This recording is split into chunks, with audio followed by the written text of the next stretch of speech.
everybody, Raul here for Bass Musician Magazine, and today we have the great honor and pleasure of chatting with bassist, producer, writer, David Filice. Yay! Nice to be here. David, you've worked with a ton of people, and I'm sure we're going to want to talk about some of those, but as always, we like to go far to the past. How did you get started in music and on bass? The reason I started playing bass was my sister's boyfriend actually played me when I was like 14, Limelight by Rush. And for some reason, I barely knew what the bass was at that point, but there was something about it. I was like, I don't know what that is, but I have to play it. And I've been hooked ever since. Cat Lee is the reason I started playing bass, and it took off from there. But yeah, that's my roots, right? Got you.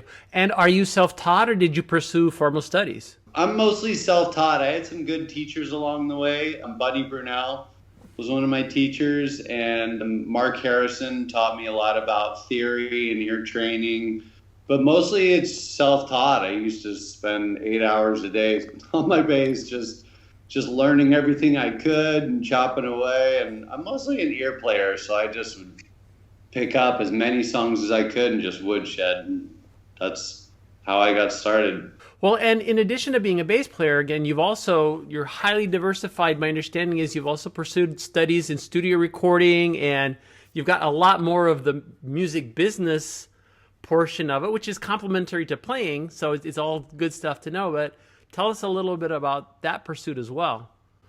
You know, I started out right out of high school. I was interning at a recording studio in San Francisco called Hyde Street Studios, which was famous for a lot of San Francisco and Bay Area artists recorded there. And I decided to go to audio engineering school at Full Sail in Florida. I got my degree there and came out to LA and was interning at a couple recording studios like Sony Music Studios in Santa Monica. And after doing that for a while, there was something in me that was like, I love engineering, but I want to be on the other side of the glass. Mm-hmm. I want to play. So I took a side road and kind of reassessed my plan and came back to LA and more as a pursuit as a bassist. But I love having the audio engineering side, and it's obviously become very useful in producing, and I love all that kind of stuff.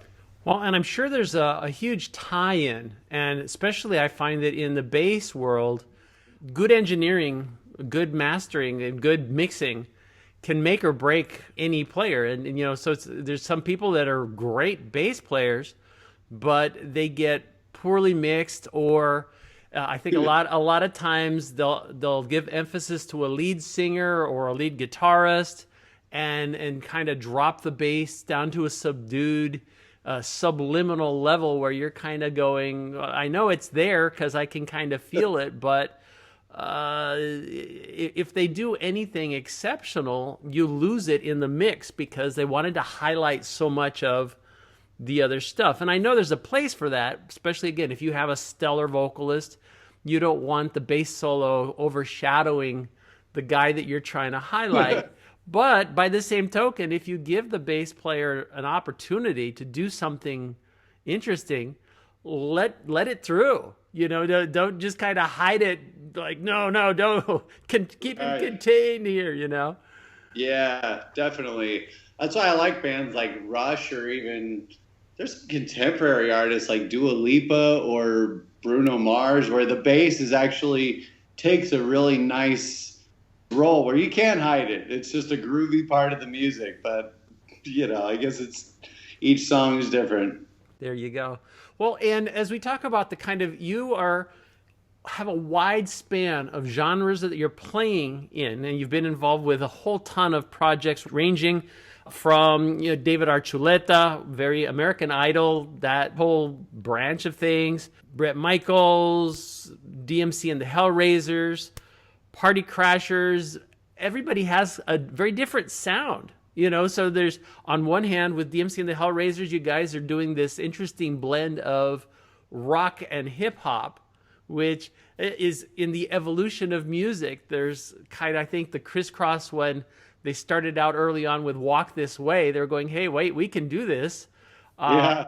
And it's kind of kept going from there. But tell us about kind of some of these groups you're playing with. Since the beginning of my career, I always I just wanted to play with as many different artists as I could and in as many genres as I could. And even if I wasn't good at a particular style, my philosophy was say yes and figure out how to do it later, and wait till they kick me out of the room. Fortunately, that didn't happen yet, but I just like to be as diverse as I can. I love all kinds of music. The only thing I don't play and I kind of stay in my lane is jazz. I love it, but it's just never my thing, and it's a really specific study to be a really great jazz bass player. Mm-hmm. I grew up on rock and metal and then got into funk, but I just like to play as many different things as I can. And the artists that you mentioned, yeah, it's pretty all over the map.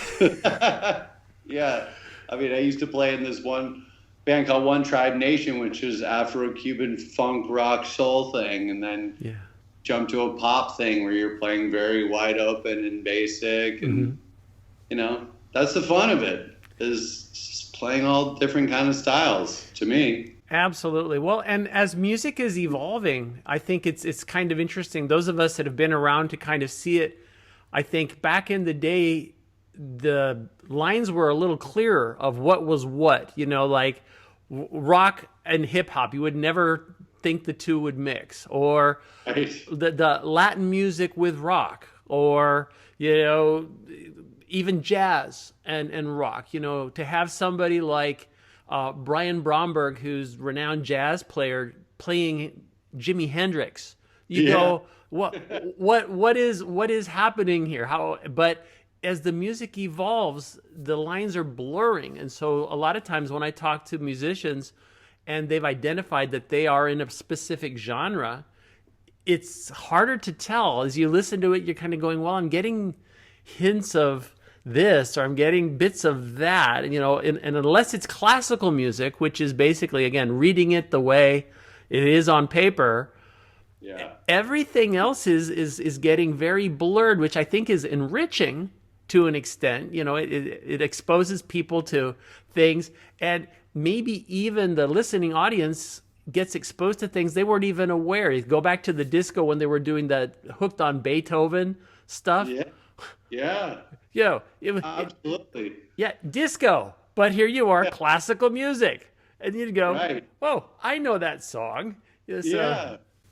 That's why I like Paul Gilbert as a guitar player. He always had these classical influences. When you can hear it in his solo stuff, it's you're right. There's everyone blending all kinds of styles, and it's great. And most recently, who have you been working the most with? This project with DMT and the Hellraisers, we've been working on this record for a while, between touring over the years and all the different projects we're all doing individually. Somehow we wrote a record. Well, it's about an EP, but it's been a longer but fun process. So that just got released on June 17th, and nice. It was really fun. I'm proud of what we put out. So I've been doing that, and I've been traveling around with this band, the Party Crashers, which is a high-end corporate event band. And it was something that I wasn't expecting that I would really get into and love. But this band is some of the best, made up of some of the sickest players I've ever had the honor of playing with. And it's just, like you said, it's just crossing all these genres and really brought me out of my shell to do things that, you know, stage-wise and performing that I wasn't doing. So, and it's just one of those bands that's just booked year-round, nonstop, doing really great events. So it was one of those things that a friend of mine called me about it and said, hey, I'm doing this corporate event band, and I need a sub, or would you be interested? And at that time, I was like, you know what? To me, I was like, I'm not ready to join a band that I looked at like a retirement thing. Like you join a casino band or a corporate band, and that's the back nine of your career, right? Yeah.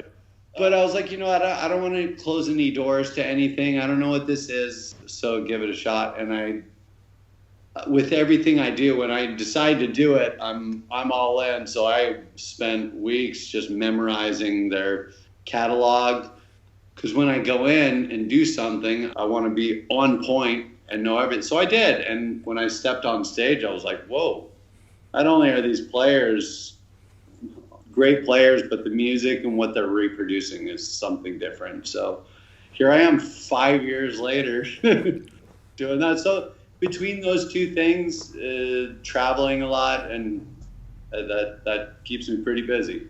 Well, and it is so wild because there's so many, you never know what is going to be kind of the thing that takes off. And in so many musicians that I talk to, there are ones that were just fortuitous. They're in the right place at the right time. They got picked up in a band, and now they've been there for 40 years. Yay, that's great. But then you've got others that, were in this other thing, or kind of bounced around. There's no wrong way in the journey. Everybody's journey is just unique, and it's always fun to hear about. Now, that would take us to how you're getting your sound gear-wise. What are you playing on? Right now, my favorite, I just picked up a Yamaha BBNE5. It's the Nathan East bass. That thing is just one of the best basses I've ever played. It's so well designed. So that's my main road bass. And most everything now is direct. It's so rare that I get to actually feel an amp on stage. Mm-hmm. So my main my board is a dark glass vintage Ultra. And then I just got a couple of pedals that I can interchange depending on what kind of music and what I have. But I keep a smaller pedal board. For right now, that's my main gear. It's pretty simple. To me, it's not the wand, it's the wizard. Get some good basic stuff and roll with it. Now, one of those key things in the sound chain that a lot of people are particular about, strings. Do you have a preference of what you're putting on that Yamaha bass? I've been endorsed by Dean Markley for a while. Blue steels are what I usually play with. I just like the sound. They last a while. They're durable. They just got good tone to them. So gotcha. That's my choice. Are there any other products or brands or things that I know you mentioned a lot of direct to the board kind of stuff, but if you are using amps on stage, any preferences? I've been endorsed by Gailey and Kruger since about 2008. I partnered with them a while ago, and I love their amps. Even before I played their amps, it was always my preference. I just find them very diverse. They are just road beasts. They're very durable. But for playing a bunch of different kinds of music, I just find that I get what I need out of those amps. I just love the tone of them. They're solid. Very nice. Yeah. And as we look ahead, I know we're starting to talk on I call it the opening. The light is at the end of the tunnel. We're kind of at the end of the tunnel. Bookings are happening, gigs are being listed, pandemic things are getting a little more under control, which is exciting. What are your plans for the future? I'm just, because of this pandemic, I've kind of stopped, and so I could take a look around. I'm flowing with how it flows. Grateful for what's coming, and it seems to be coming in pretty good. So I'm just focusing on playing some shows with DMC and continuing to promote that, and playing with the Party Crashers. And I'm doing some doing some writing here and there, but that's just for fun. But between those two projects, that keeps me plenty busy, where I have enough time during the week to do my laundry, do some practicing, and turn around and go do it again. There you go. And if people want to stay on top of what you're doing, where's the best place to look? I've got @official David Filice. Yep, that's on Instagram, and my website, davidfmusic.com. Gotcha. And then respectively with the bands, DMC and the Hellraisers, people can Google them, and the Party Crashers as well? Yeah, DMC and the Hellraisers on Instagram, @DMC and the Hellraisers, and same with the Party Crashers band. Yep. Very cool. Well, David, we appreciate you taking time to chat with us. Tell us your journey and your story. So much exciting stuff that you're working on. We're looking forward to hearing you. People, keep your eyes open. You might see David in a venue near you in the near future. You've seen him here. David Filice on Bass Musician Magazine. Pleasure talking with you. Thank you.